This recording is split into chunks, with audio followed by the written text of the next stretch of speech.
Assalamualaikum warahmatullahi wabarakatuh. Perkenalkan, nama saya Arjun Maulana dengan NIM 073002100006 dari jurusan Teknik Pertambangan, Fakultas Teknologi Kebumian dan Energi, Universitas Trisakti. Pada kesempatan kali ini, saya akan membahas mengenai mata kuliah Sistem dan Metode Penambangan. Pada kesempatan kali ini, yang akan saya bahas adalah tambang terbuka dan tambang bawah tanah. Apa itu tambang terbuka? Tambang terbuka adalah tambang yang dilakukan di atas permukaan tanah. Biasanya tambang ini dilakukan di wilayah atau area yang sangat luas. Apa itu tambang bawah tanah? Tambang bawah tanah adalah tambang yang dilakukan di bawah permukaan tanah. Biasanya tambang bawah tanah ini banyak menggunakan terowongan. Saya akan memberikan salah satu perusahaan yang menggunakan sistem tambang terbuka, yaitu salah satunya adalah PT Indosemen Tunggal Prakasa. PT Indosemen Tunggal Prakasa, TBK atau yang biasa disingkat dengan sebutan PT ITP, merupakan suatu badan usaha yang didirikan pada tanggal 16 Januari 1985. PT Indosemen Tunggal Prakasa (TBK) adalah salah satu produsen semen di Indonesia dan sekaligus sebagai produsen terbesar kedua di Indonesia. Lokasi PT Indosemen Tunggal Prakasa ini terletak di Citerep, Bogor, Jawa Barat, dengan letak astronomis 108 derajat 53 menit 52 detik pada timur dan 6 derajat 28 menit 20 detik lintang selatan. Kegiatan usaha utama pada PT Indosemen Tunggal Prakasa (TBK) yaitu sebagai industri semen, konstruksi bangunan, manufaktur, pengelola bahan tambang agregat, industri mortar atau beton siap pakai, dan perdagangan. PT Indosemen Tunggal Prakasa jika dilihat pada maps atau peta, lingkaran yang berada di atas merupakan lokasi pabrik PT Indosemen Tunggal Prakasa. Dan lingkaran yang berada di bawah itu merupakan lokasi keterdapatan semen oleh PT Indosemen Tunggal Prakasa. PT Indosemen Tunggal Prakasa ini mempunyai jaringan bisnis dan wilayah operasi. Salah satunya ada yang pertama kompleks pabrik Citerep Bogor Jawa Barat, kompleks pabrik Cirebon di Cirebon Jawa Barat, kompleks pabrik Tarjun di Kota Baru Kalimantan Selatan, Terminal Tanjung Priuk di Jakarta Utara, DKI Jakarta, Terminal Tanjung Perak di Surabaya, Jawa Timur, Terminal Sepanjang di Sidoarjo, Jawa Timur, Terminal Lampung di Lampung, Terminal Apung di Pontianak, Kalimantan Barat, Terminal Lembar di Lombok Barat, Nusa Tenggara Barat, Terminal Apung di Konawe, Sulawesi Tenggara, Terminal Cigading di Serang, Banten, Terminal Palembang di Palembang, Sumatera Selatan, dan Terminal Samarinda di Kalimantan Timur.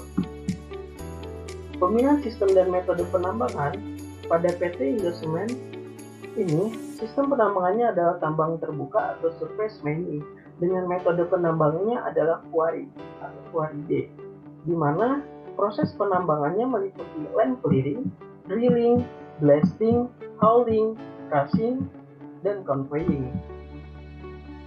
Proses penambangan yang pertama adalah land clearing. Land clearing adalah proses awal dalam kegiatan penambangan yang bertujuan untuk pembukaan lahan.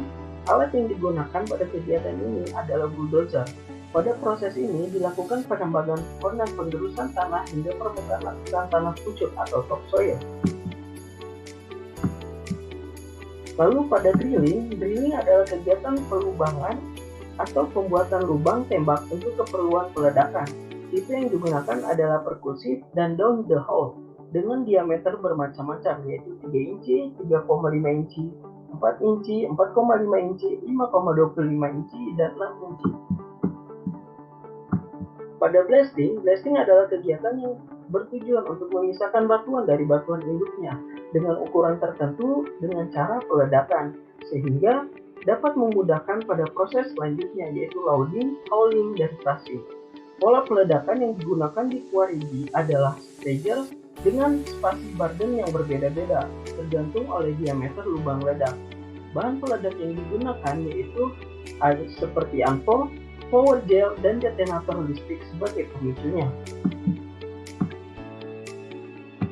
Pada loading adalah kegiatan pemuatan batuan hasil peledak sebuah dump truck oleh wheel loader untuk diangkut ke proses selanjutnya.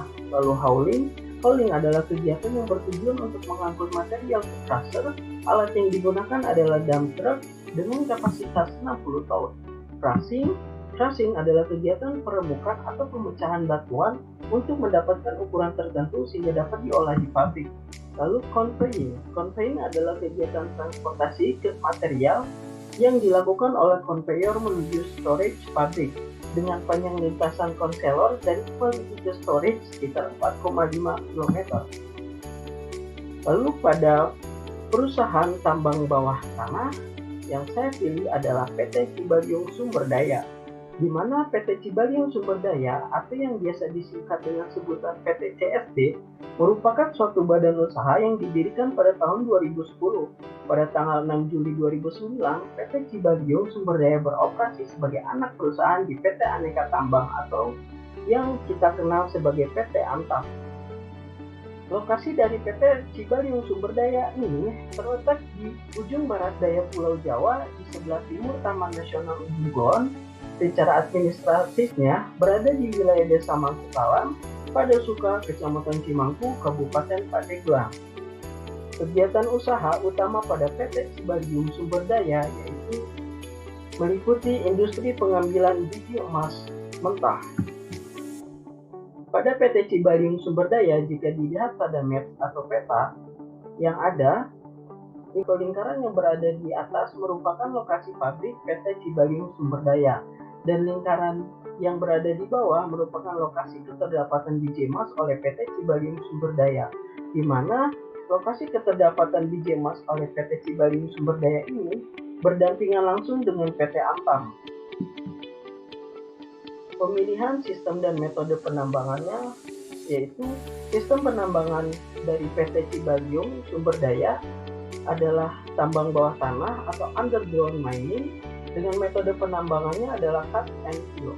Proses penambangannya adalah meliputi pengeboran, peledakan, pensteliran udara dari asap, penjatuhan batu gantung, penyanggaan, pemuatan, pengangkutan, dan pengisian ulang. Pada tahap pengeboran ini menggunakan alat jumbo drill dengan pola pengeboran bom cut. Lalu pada tahap peledakan ini menggunakan alat berupa loading stick. Lalu pada tahap pensterilan udara dari asap dilakukan agar dibuang melalui ventilasi menggunakan auxiliary fan. Lalu pada tahap penjatuhan batu gantung ini dilakukan untuk menjatuhkan batu yang berada atau menggantung di atap. Setelah itu pada tahap penyanggaan itu dilakukan untuk memperkuat batuan atau memperkuat dinding terowongan agar tidak runtuh. Sistem penyanggaan berupa rock bolt. Lalu pada tahap pemuatan ini menggunakan loading hauling. Lalu pada tahap pengangkutan seperti pemindahan material hasil pembongkaran dari lokasi penambangan. Lalu yang terakhir adalah pengisian ulang. Pengisian ulang dilakukan agar dapat mengisi material bekas lubang bukaan. Setelah itu, keuntungan dan kerugian metode cut and fill pada PT Cibaliung Sumber Daya. Keuntungan metode cut and fill pada PT Cibaliung Sumber Daya yaitu ventilasi mudah diatur, stop lebih fleksibel dan stabil mengikuti jebakan.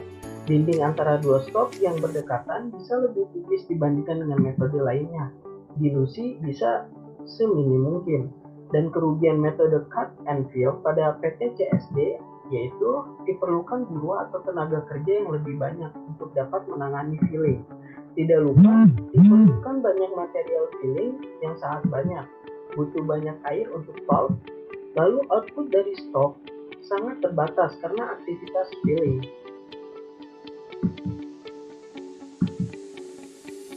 Sekian dari presentasi saya. Jika ada kesalahan, mohon dimaafkan. Terima kasih.